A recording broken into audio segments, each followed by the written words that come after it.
À la tombée de la nuit, dans les rues de Kiev, les sources de lumière se font de plus en plus rares. Certains quartiers sont plongés dans l'obscurité presque totale.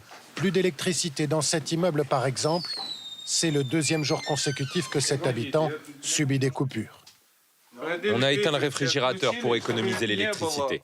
Les habitants obligés de s'adapter aux mesures d'économie d'énergie. On utilise le balcon. Regardez, pour garder les produits au frais. Chez certains voisins, la lumière est toujours allumée. La mairie de Kiev a instauré des coupures tournantes de 4 heures. Le chauffage central aussi est rationné alors que la température dehors frôle déjà les 0 degrés. On a beaucoup de couvertures pour l'hiver. Quand il fait froid, on met des habits bien chauds à la maison. C'est sûr qu'on n'est plus en t-shirt chez nous.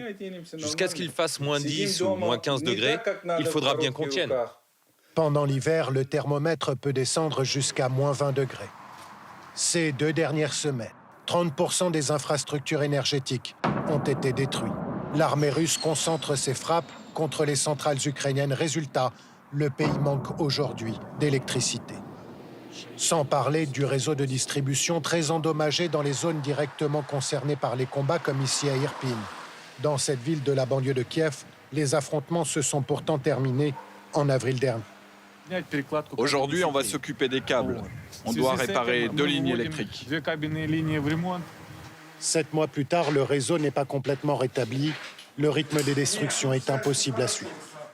Même les sièges des entreprises énergétiques sont devenus des cibles pour l'armée russe.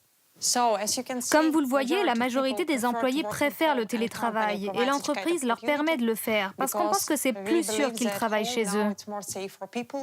La principale entreprise privée du secteur essaye de faire face, mais d'après son PDG, les mesures d'économie d'énergie ne suffisent pas. L'Ukraine a besoin d'aide, de matériel pour réparer ses installations et d'armes pour les protéger.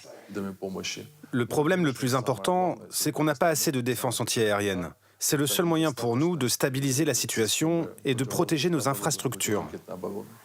L'Ukraine va-t-elle, peut-elle tenir sans gaz, sans électricité, sans chauffage? Le président Volodymyr Zelensky a averti qu'il pouvait y avoir une nouvelle vague migratoire ukrainienne vers l'Union européenne pour fuir le froid et l'hiver glacial.